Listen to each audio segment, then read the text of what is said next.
Nos momentos mais difíceis da vida de Jesus. Estamos estarrecidos de tanta maldade, tanta ferocidade para um homem que veio aqui nos ajudar, nos dar a mão.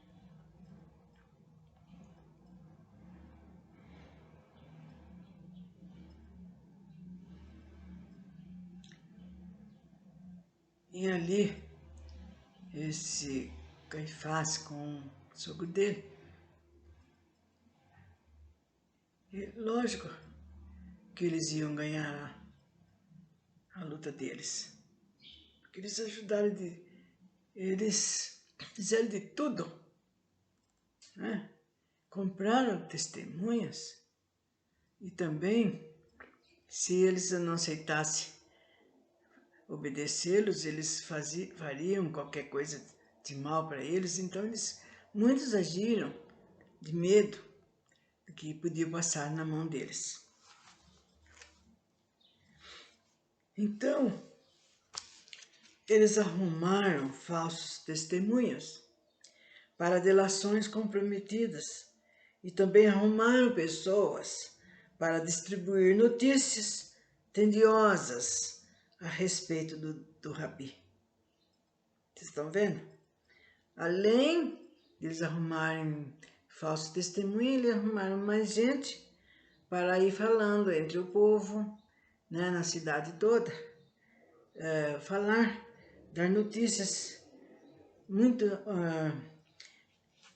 ruins a respeito do mestre, de coisas que ele não fizera, mas eles estavam fazendo aquilo porque estavam ganhando, recebendo dinheiro, né? E eles prometiam muitas coisas para eles também.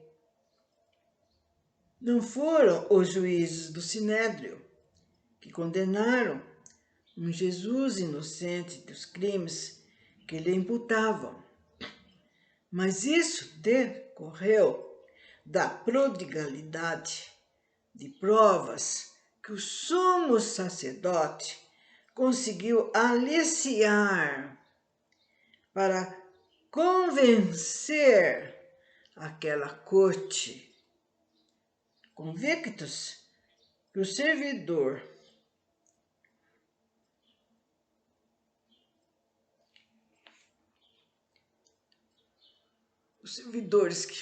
que trabalhavam, que vinham lá do Sinédrio, né, onde ficavam os sacerdotes, condenaria Jesus em face do sumário da culpa vultosa.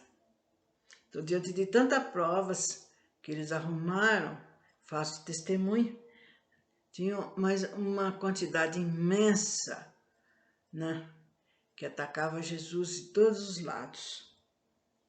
Nicodemos e José de Arimateia ainda tentaram uma rápida audiência com Pôncio Pilatos na noite de quinta-feira, para que interferisse naquele julgamento que julgavam desfavorável para o acusado. Mas o procurador de Roma, que era o tal de Pôncio Pilatos, que jamais colocava as solicitações alheias, alegou que sobre seus próprios interesses não poderia influir nos negócios religiosos do clero judeu. Ele não queria comprometer as relações algo turbadas entre romanos e hebreus e deixava o assunto para ser resolvido estritamente pelo sumo sacerdócio. Aliás, as provas contra Jesus eram sumariamente comprometedoras e a sua situação ainda mais se agravava nos últimos momentos ante a confissão de natureza muitíssimo grave por parte de um dos seus discípulos mais íntimo, chamado Judas. José de Arimateia e Nicodemos ficaram estupefatos com o que Pôncio falou ante essa notícia da terrível delação de Judas e partiram desalentados, porque sabiam que nada mais eles poderiam fazer. E diante de uma sessão solene do Tribunal Sagrado, depois de cumpridas todas as providências legais e asseguradas as prerrogativas da defesa e do direito do réu Jesus, seria então acusado por quem de direito e de justiça, com provas, testemunhos escritos e verbar para ser destruídos, e verbações para ser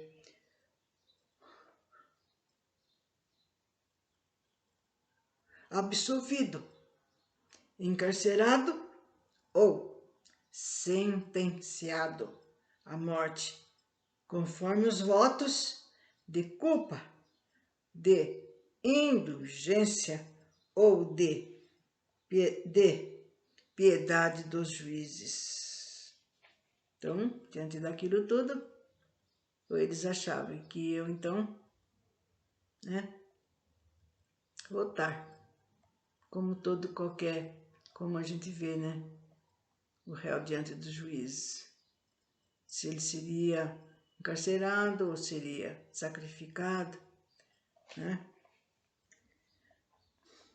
Aqueles juízes haviam deixado o aconchego do lar para atender à convocação de emergência do sumo sacerdote Caifás.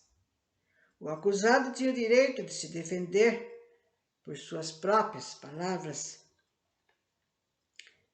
No decorrer do julgamento, os juízes trocavam ideias, discutiam as fases do processo, buscavam opiniões e procuravam conclusões sólidas, lógicas, dignas e benevolentes, que pediam para os escribas lerem as acusações e as defesas.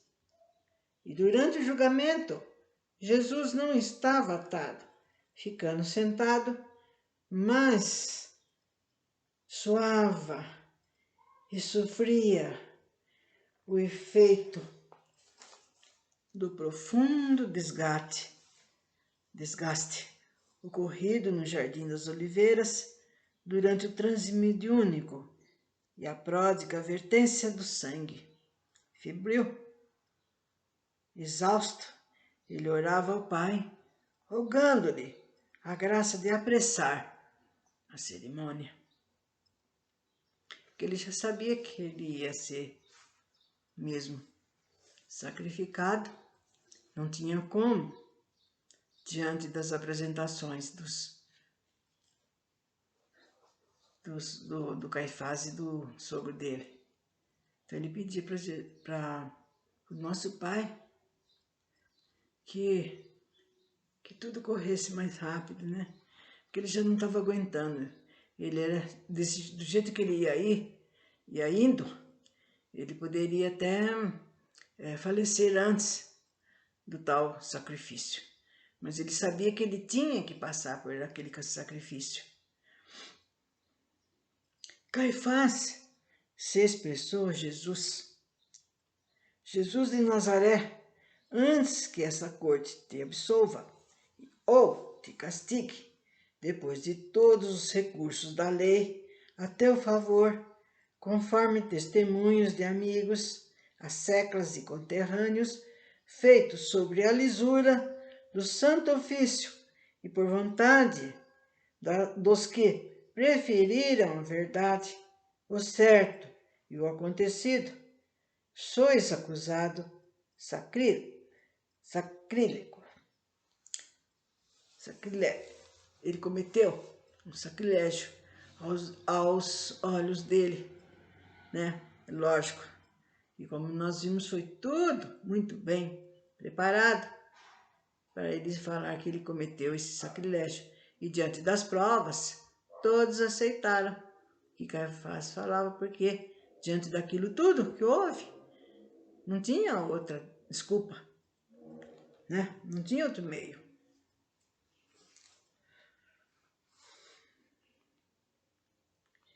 E também ele foi cometado pelo sacrilégio, práticas maléficas, gente, falsas curas, mistificação de milagres. Ele era como inimigo da lei mosaica, sacrílega, instituição do Filho de Deus, abominável de rei de Israel. Então ele falou que Jesus se intitulava como rei de Israel e fez todas essas coisas que eles forjaram, que eles arrumaram, falsos delatores, e também forçaram muitos a dizer o que eles queriam e obedeceram piamente. E com isso, não tinha outra maneira senão os juízes acusarem Jesus. Comprovou-se a esses juízo e que investigou, que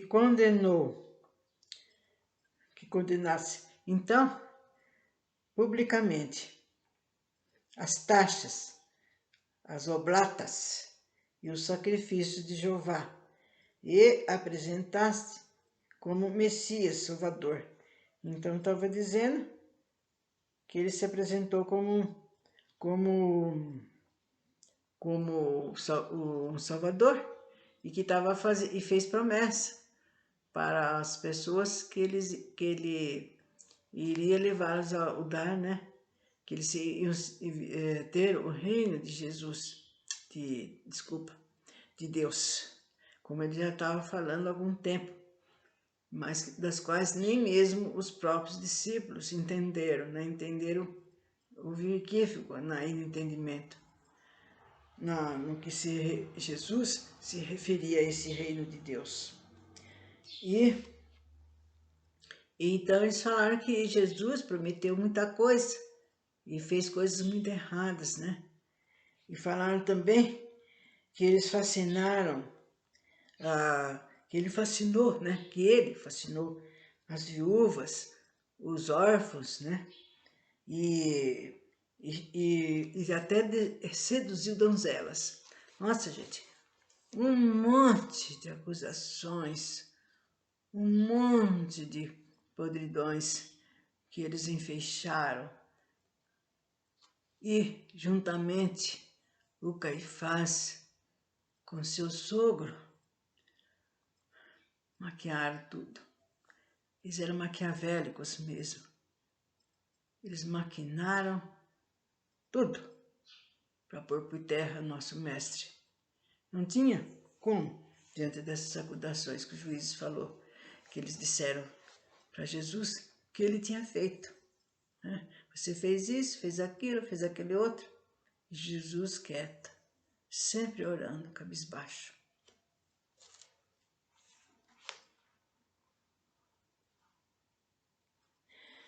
Depois, falou sobre as declarações de Judas, né? E no final contaram lá, que contaram para Jesus, né, durante a acusação, sobre as declarações que Judas fez dele, a respeito deles. E Jesus, então, cerrou os olhos ante a infame delação e ainda disse: pobre Judas, tu és digno de piedade.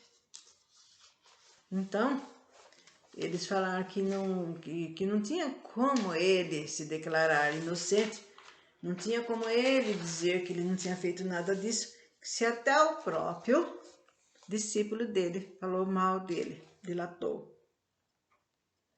E continuando, Caifás disse: Jesus de Nazaré, antes de se expor à lei, que te castigue ou te absolva, por força dos testes, de todas as testemunhas e da confirmação da dignidade dos juízes dessa casa, devemos ouvir tua defesa pessoal ou facilitar a tua confissão.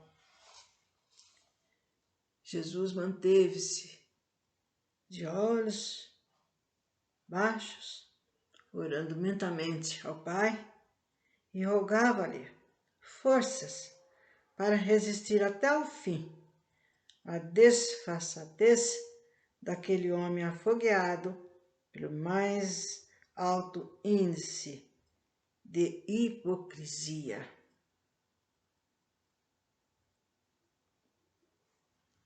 E assim, ele permanecia com os olhos humildemente baixos, orando, sempre orando, para que ele não desfalecesse ou tivesse um mal súbito, porque ele já não estava mais, ele estava muito cansado e ele tinha perdido aquele trabalho mediúnico que ele passou no horto, ele tinha perdido muita